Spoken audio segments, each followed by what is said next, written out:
president. Radio and TV. Hold until we've got it in.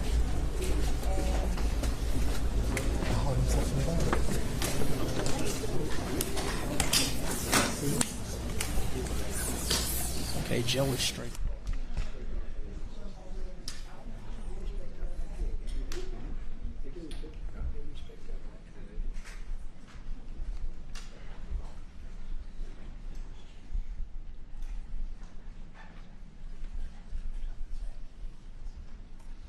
Thank you very much. We have Jonas Gahr Store is here, who is as you know, the Prime Minister of Norway.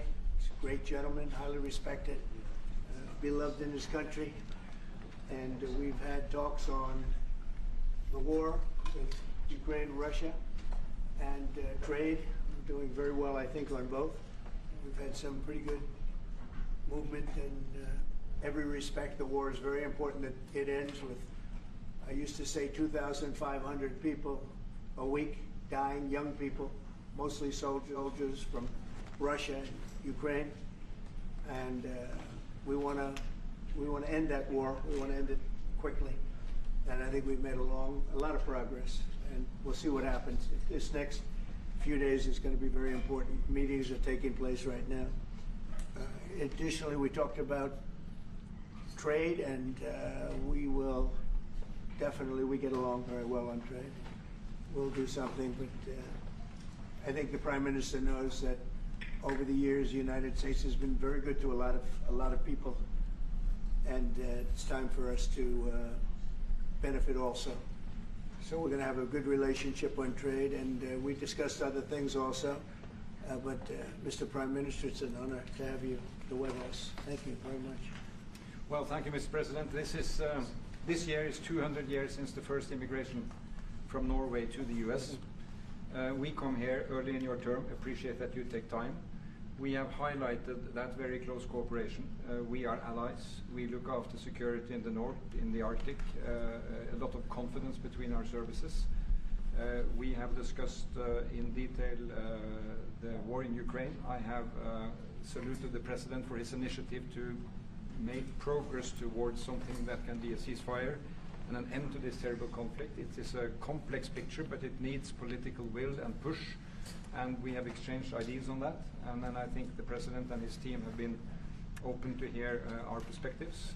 And on trade, we have also emphasized that we can benefit, both of us, by trading.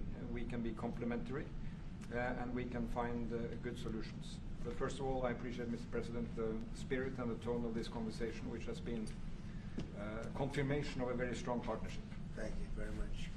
Appreciate it. Any questions? Can I ask you Yes. first, Mr. President, have you spoken about the tariffs that you want to impose on Norway?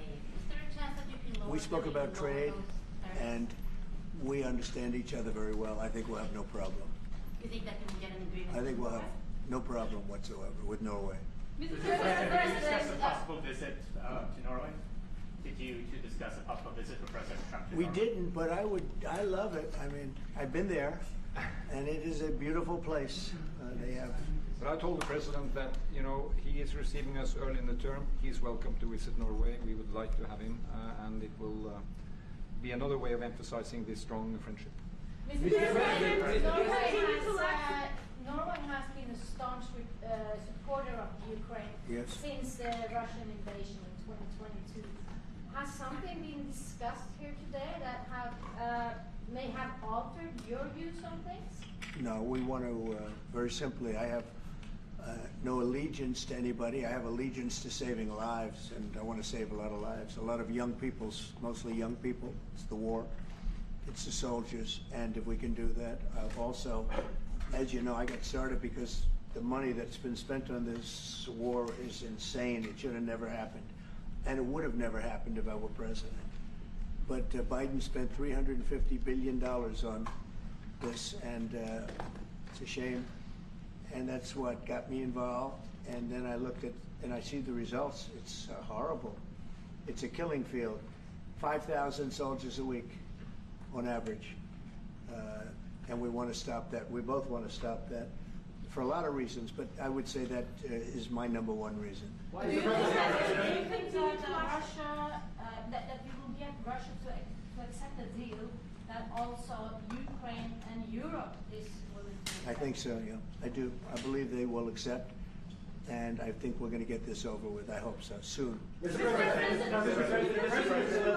Go ahead. Continue to lack support from NATO allies in your goal of obtaining Greenland. How will you proceed if you don't get that support? Well, Greenland's going to be interesting, but that's for another day. I think we need that for international peace. What are you expecting of your And if you allies? don't have that, I think it's a big threat to our world. So I think Greenland's very important for international peace. Yeah, please, go ahead. Mr. President, this morning in a Truth Social Post, you used the words Vladimir, stop. That seemed like a slightly different message, a personal message. What is your level of frustration with President I didn't Putin like at this last point? night. I wasn't happy with it. And we're in the midst of talking peace, and missiles were fired. And I was not happy with it. That's what I meant, and that's, you know, what it said. I assume that's what you mean. Sorry, Yeah. if I the assume. bombs keep falling, will you consider additional sanctions for Russia, or what will you do if President Putin I'd does rather not answer respond? that question in a week. I want to see if we can have a deal. No reason to answer it now, but I won't be happy. Let me put it that way. Things will happen. Mr. President, why are you not putting more pressure on Russia? I know a lot of Europeans. Putting a lot of pressure. You don't know what pressure I'm putting on Russia. They're dealing. You have no idea what pressure I'm putting on Russia. We're putting a lot of pressure. Can you maybe tell us then what kind of We're pressure putting a are you lot putting of on pressure on Russia, and Russia knows that, and some people that are close to it know, or he wouldn't be talking right now. The Prime Minister understands that better than anybody. He wouldn't be talking right now. He's talking, and we're putting a lot of pressure. I think he wants to make a deal. We're going to find out very soon, but it takes two to tango, and you have to have Ukraine want to make a deal too, and they're being hit very hard, and I do believe they want to make a deal. Mr. Prime Minister, if I may. You said that the Ukraine have to give some territory to win peace, among them Crimea. Do you stand by that?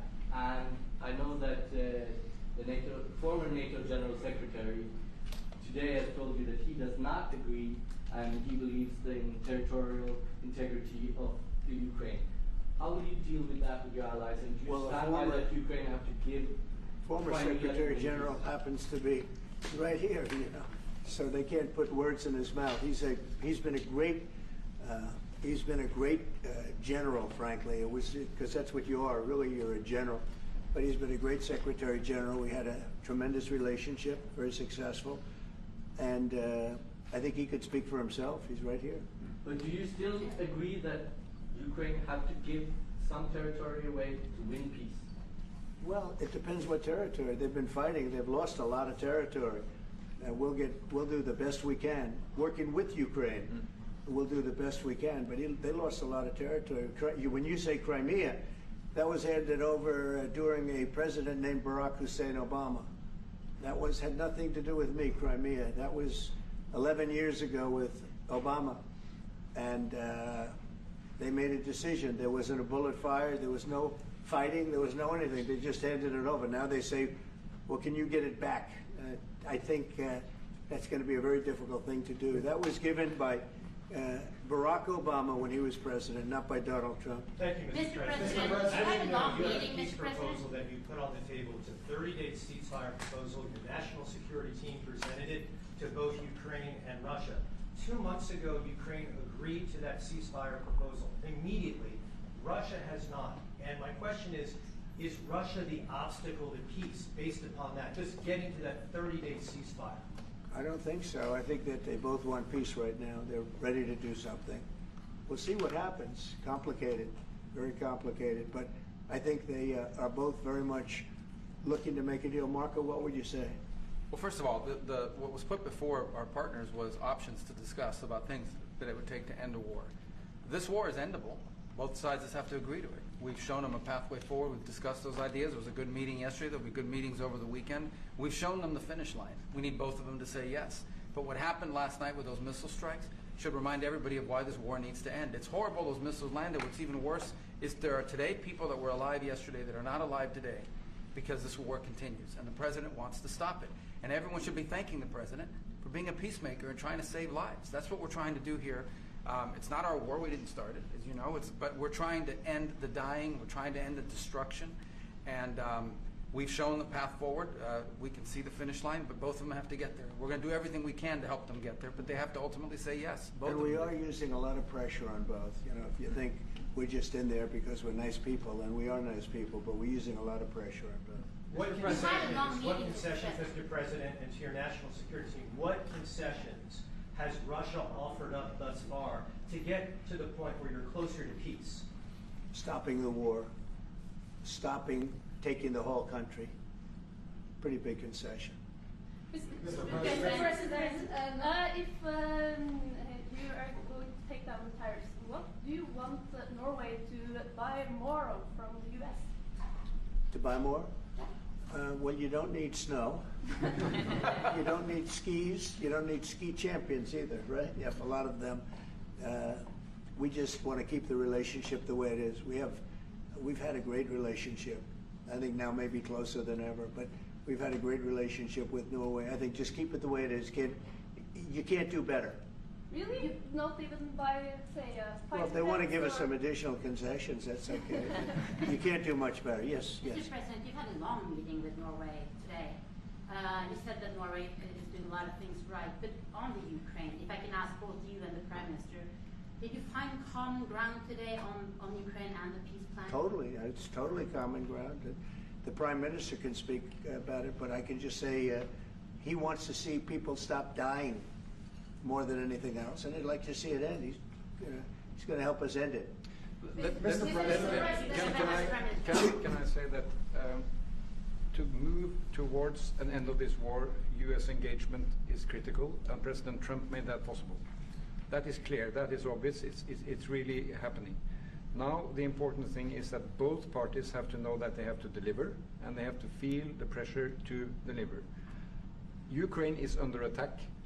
They are defending themselves. Lives are being lost. And we believe very firmly that there needs to be a ceasefire, the initiative taken by the US some time ago. It needs to be respected. And then to move on to something which both parties can own. That is the complicated part in such a dramatic war. And here I believe Europeans and Americans working together, as we do much closer now. I salute the team of President Trump of being, open in that process. We had a good discussion on this today, and then we have to move on, and we cannot lose time because this is too much drama happening. One thing is people losing their lives, but it is a bad thing for Europe, and it's a bad thing for the world to having such a broad conflict going on. It can have ramifications far beyond Ukraine. Mr. President, follow-up question on China. Mr. President, I forgot my question. I wanted to ask about. It's all right. That happens. It happens sometimes. Yeah. No, Mr. President, I wanted to ask about the. Zelensky has said that he wants more Patriot missiles. So far, there has been no response from the United States. If you, and the United States, decides to pull out of negotiating for peace, trying to go for peace, does that also mean a no on Patriot missiles, a no on sharing intelligence with Ukraine? Let's see what happens. I think we're going to make a deal. And if we make a deal, that'll be wonderful. We won't have to worry about your question. You can ask that question in 2 weeks, and we'll see. But I think we're getting very close. The Prime Minister feels the same way, and we'll hopefully not have to answer that question. Mr. President, Norway is the third country to be officially invited to the White House after Liberation Day. Why did you invite Norway so soon to the White House? Because I like them. And I like your Prime Minister, and I like the way your government runs, and I respect the King. He's highly respected in Norway. It's a great thing, not an easy thing to do. He's done a great job. Yeah. Would you like an invitation to visit the King? Absolutely. You get me that invitation. I just told the President he's welcome to visit Norway. President Trump, where's Mike Farnley? You said before that you like the Norwegian Petroleum Fund, and I'm wondering if that has been up for discussion today, the way that we have structured our Well, this fund was created in the late 1990s to save for future generations the income from oil and gas. Norwegians should continue to work as hard, dedicated, innovate, and move forward, despite having these incomes, which we happen to be in the period of our history where we can harvest, and we have transferred that into investments, half of them, by the way, here in the United States. So I think this is a model which we have been able to explore. If we can share experiences, and we do with our colleagues in the US, you never copy this one-to-one, but there can be techniques and way of working that we have used in organizing our fund. Jens Stoltenberg was the finance minister when the first dollar entered that fund, so he is a safe hand to have as a finance minister today. What do you say? No, and as you said, Mr. Prime Minister, we are ready to sit down with the US to also work with them on if they want to establish a sovereign wealth fund, because we have a good experience with our fund. And I think that one example of how we work together with the United States is that half of the fund, close to $1 trillion US, are invested in the United States, mainly in equity, but also some in fixed income, including government bonds. So this is an expression of trust in the United States, expressed by the strong investment of the sovereign wealth fund. Then just briefly on Ukraine, since it was mentioned, we had a very good and extensive discussion about Ukraine, the path forward to peace. And as the Prime Minister said, we commend the US for pushing forward to try to find a negotiated solution. At the same time, we need to continue to support Ukraine, and therefore I'm proud that Norway has actually tripled the military support to Ukraine, and this year we will allocate close to $8 billion US to Ukraine. That will strengthen them and also their hand on the negotiating table. If I may add to that, if there's a peace, and there will be a peace, we have a common responsibility in securing democratic Ukraine for the future. And the best security guarantee they can have is the ability to defend themselves. And we are investing in that. Mr. Prime Minister, if I may. As it relates to tariffs, Mr. President, when you unveiled your reciprocal tariffs on April the 2nd, the tariff rate for Norway was 15%. Based upon your conversations that you've had today with the Prime Minister, do you see that tariff rate coming down from what you proposed just a few weeks ago? Well, they have a great fund of $2 trillion. It's a big fund, and they don't have any debt. So I think they'd probably be willing to pay us more than that, I hope. Are the two nations in agreement? Mr. President, Yes. in 2018, your former Secretary of State Mike Pompeo called for an end to Russian occupation of Crimea. Why has this administration changed its stance on territorial concessions for Crimea? Well, the war started. It would have never started if I were president. This is a war that is horrible. All wars are horrible. This one is in particular bad. And I don't know that you can ever say there's going to be a winner to this, because so many lives have been lost. Not only soldiers, I mean, a lot of lives have been lost. I think that we want to do one very simple thing. It would have never happened if I were president. Zero chance it was going to, and it didn't. People say, how do you know that? Number one, it didn't happen. We never even discussed it. I would talk to Putin about it. It was the apple of his eye. Ukraine was the apple of Putin's eye, but there was never even a thought that he'd go in. And I think he understood that I would not be happy if he did.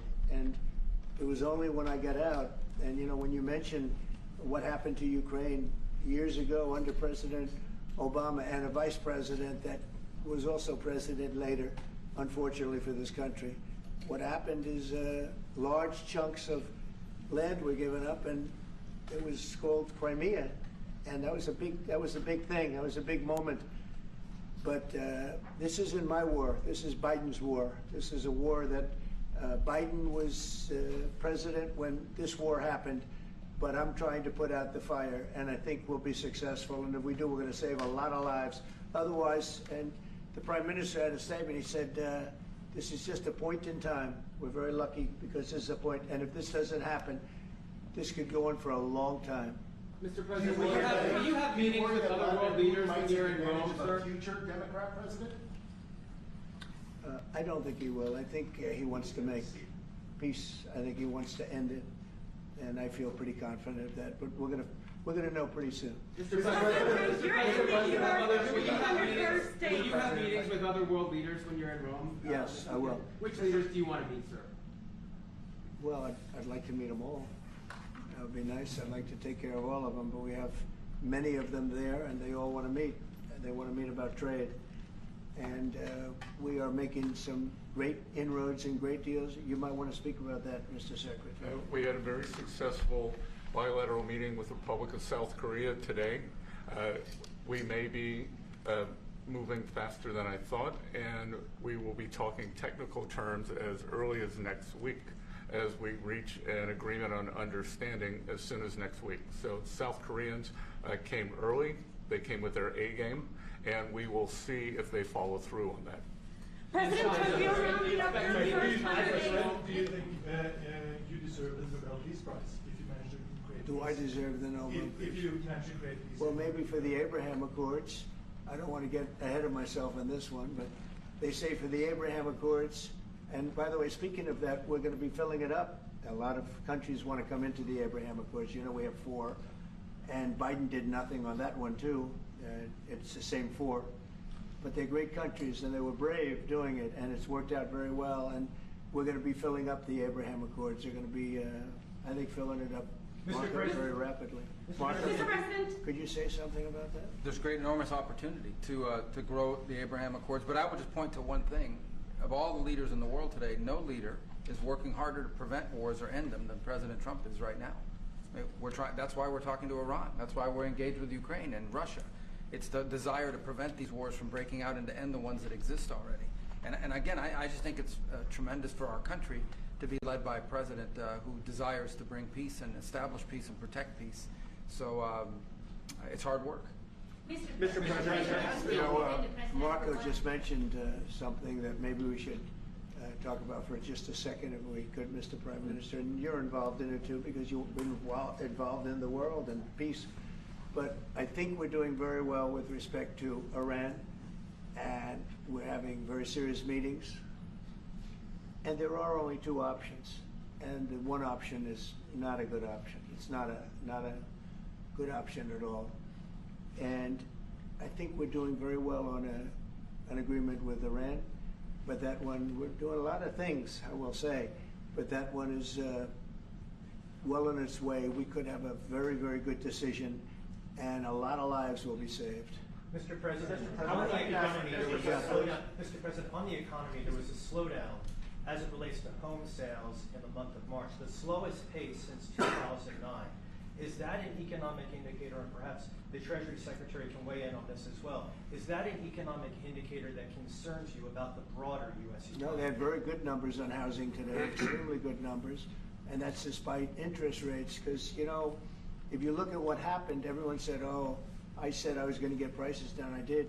Energy just hit $1.98 in a couple of states. It's way down. Energy's down, and we're about $64 a barrel. When I came in, and we were looking at $89, $90, $95. And by the way, that helps us solve the war too. Having those energy prices is a big incentive for Russia to also agree with solving the war problem. Groceries are down. When I was with you 2 months ago, you were complaining about eggs. I said, I just got here. I was here for about a week when the press started saying about eggs have gone through the roof. I said, I just got here. Tell me about eggs. And they have been. They went through the roof and you couldn't get them. So we just had a big Easter egg hunt at the White House. Thousands and thousands of eggs. And the price was down 87%. So we did a great job. Housing is doing very well. We should lower interest rates. That's the Fed. I hope they lower interest rates. That's a smart thing to do. Be ahead a little bit, although already it's a little bit late. But in the end, we just have a great country. We have a very strong country, and we have every other country. I can't think of one country that doesn't want to negotiate a deal. And they either negotiate a deal or we set a deal that we think is fair. Because we don't have to go through all of these. It would be physically impossible. You know, you have so many people that really understand it, which is a very small group of people here. And we are going to, at some point, just set prices for deals. Some will be tariffed. some treated us very unfairly. They'll be tariffed higher than others. But we've been ripped off for many, many years. The United States has been ripped off like no country probably in the history of the world has been ripped off for 45, 50 years.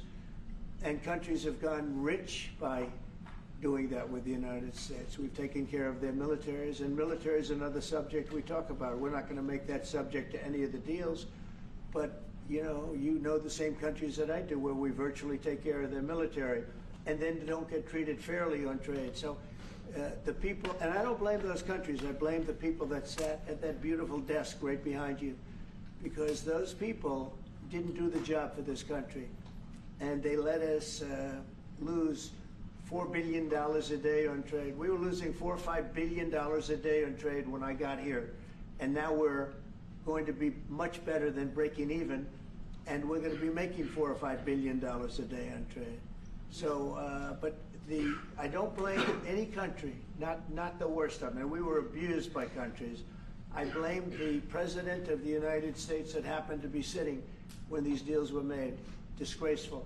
When I was here, we had a great 4 years. We had the most successful economy in the history of our country, my first term. And we were very tough on trade. And with China, as you know, they paid hundreds of billions of dollars in tariffs. But nobody else ever did that. China paid not 10 cents to any other president. And but not only China, virtually every country got away with murder. And we just can't let that happen. Thank you very much, everybody. Thank you very much. Appreciate it. Thank you very much. Thank you, President. Thanks, everybody. Head out. Please start moving. Thank you. Thanks, everybody. Thank you, press. Head out. Let's go. Thank you. Thank you. Keep going. Keep moving. Thank you. Thank you, press. One little mistake. So, one mistake. Peter, out. Thank you. Sorry. I just finished. Thank you. Thank you. Thank you. Thank you. No more photos. Thanks, everybody. Keep moving. We're done. Sir, we're done. There you go. Thank you, press.